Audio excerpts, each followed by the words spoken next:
देश के करोड़ों किसानों की एक ही मांग है कि ये काला कानून वापस लिया जाए और अपनी इस मांग को लेकर पूरे हिंदुस्तान के अंदर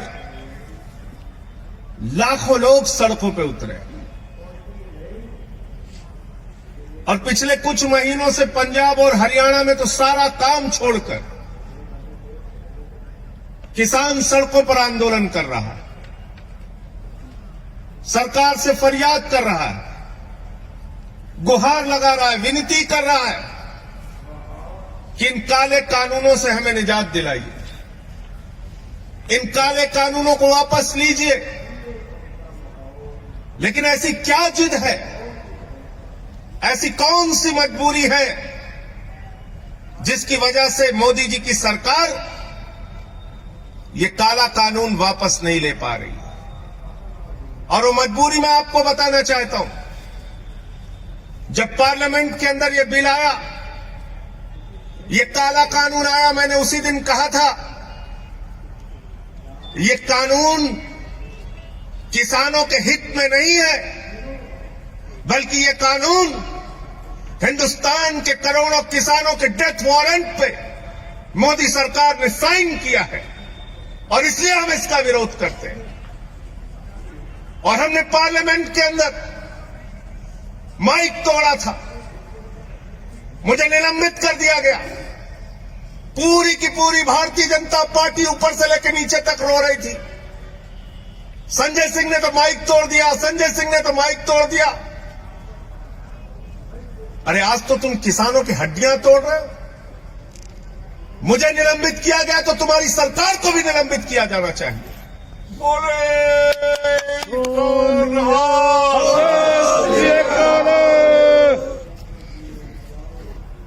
आप ये काला कानून लेकर आए, इस काले कानून के अंदर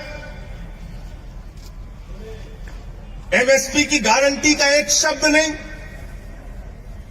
मैंने पूछा इसमें एमएसपी की गारंटी कहां है? बोले साहब मोदी जी ने भाषण दे दिया, आप मान लीजिए। मैंने कहा भाई मोदी जी ने कहा था 15 लाख हर खाते में आएंगे, बाद में कह दिया जुमला है। मोदी जी ने कहा था 2 करोड़ रोजगार हर साल मिलेंगे, बाद में कह दिया जुमला है। मोदी जी ने कहा जीएसटी से देश में दूसरी आजादी मिल जाएगी, बाद में राज्यों का शेयर नहीं दिया।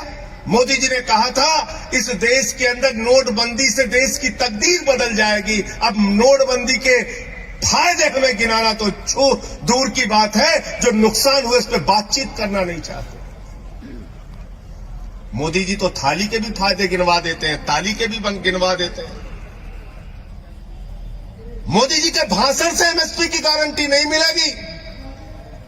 अगर मुझे एमएसपी नहीं मिली, न्यूनतम समर्थन मूल्य नहीं मिला, तो महेंद्र गोयल जी अगर मैं किसी जज के सामने जाऊंगा तो जज साहब कहेंगे कानून में कहां लिखा है बताओ। और तब मैं अगर कहूंगा कि मोदी जी का भाषण जज साहब आपने नहीं सुना, तो वो हमारी याचिका लेंगे और उसको कूड़ेदान में डाल देंगे। कहेंगे कानून से एमएसपी मिलती है, भाषण से एमएसपी नहीं मिलती, भाषण से एमएसपी नहीं मिलती। दूसरा, आपने इस कानून के अंदर कॉन्ट्रैक्ट फार्मिंग की बात लिखती, यानी किसान को उसके ही खेत में पूंजीपतियों का गुलाम बना दिया जाएगा। इस कानून में आपने असीमित भंडारण की छूट दे दी।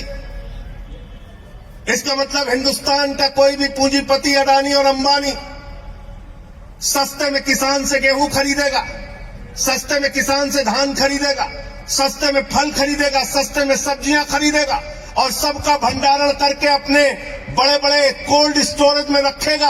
और जब बाजार में उसकी कमी आ जाएगी तो महंगे दामों पर हमको आपको बेचेगा। इस देश में जमाखोरी, कालाबाजारी और महंगाई को मोदी सरकार ने इस बिल के माध्यम से लीगलाइज करने का काम किया है, वैधता प्रदान करने का काम किया है। आप कहते हैं ये बिल किसानों को समझ में नहीं आता। मोदी जी भाषण देके समझा रहे हैं, उनके मंत्री भाषण देके समझा रहे हैं, कहते बिल समझ में नहीं आया, बिल समझ में नहीं आया। अरे मैं तो ये कहना चाहता हूं किसानों को ये बिल समझ में आ गया है, ये आपकी प्रॉब्लम है। ये आपकी प्रॉब्लम है कि किसानों को ये बिल समझ में आ गया है।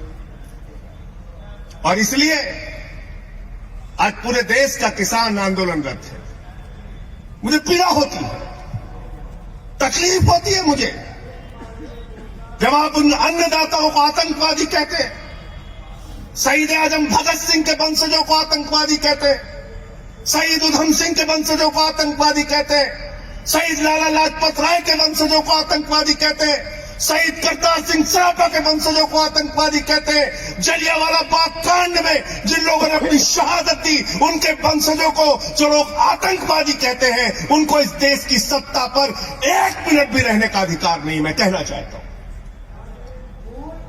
और इसलिए साथियों और दोस्तों, कल तो मोदी जी के सामने हम लोगों ने विरोध किया, हमारे साथी सांसद पंजाब के भगवंत मान जी ने जमकर विरोध किया और उनके बहरे कानों में आपकी आवाज पहुंचाने की कोशिश मैंने की।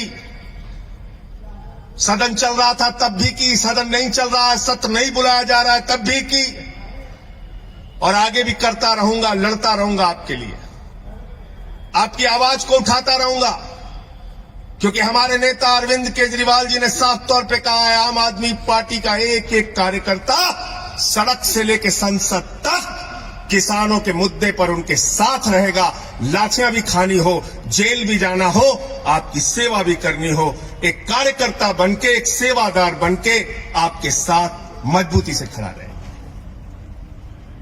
और इसलिए मैं आप लोगों से निवेदन करने के लिए आया हूं, विनती करने के लिए आया हूं। बल्ली साहब यहां बैठे हैं, बहुत सारे संघर्षों में जेल भी जा चुके हैं, लाठियां भी खाई हैं इन्होंने गरीबों के लिए, मजदूरों के लिए।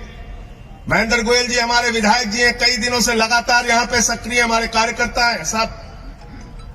मैं आप लोगों से एक ही बात कहना चाहता हूं, आपके आंदोलन से पहली बार हिंदुस्तान की सरकार डरी हुई है, खलबलाई हुई है, और इनको एक ना एक दिन, अब ज्यादा समय दूर नहीं है, मजबूर होना पड़ेगा, मजबूर होना पड़ेगा आपकी मांगों को पूरा करने के लिए। इस पूरे सप्ताह हम छोटे साहबजादों को नमन करके उनके सामने अपना उनके बलिदान को याद करते हैं, क्योंकि वो जो कौम है, सिख कौम, इसका इतिहास हिंदुस्तान की आजादी के आंदोलन से लेकर और उससे पहले हमारे गुरुओं की जो शिक्षा है वो बलिदान और त्याग की शिक्षा है, सेवा की शिक्षा है। देश में कहीं भुखमरी हो, सिख समुदाय के लोग सबसे आगे। देश में कहीं आपदा आ जाए, सिख समुदाय के लोग सबसे आगे। देश में कहीं भूकंप आ जाए, बाढ़ आ जाए, सिख समुदाय के लोग सबसे आगे।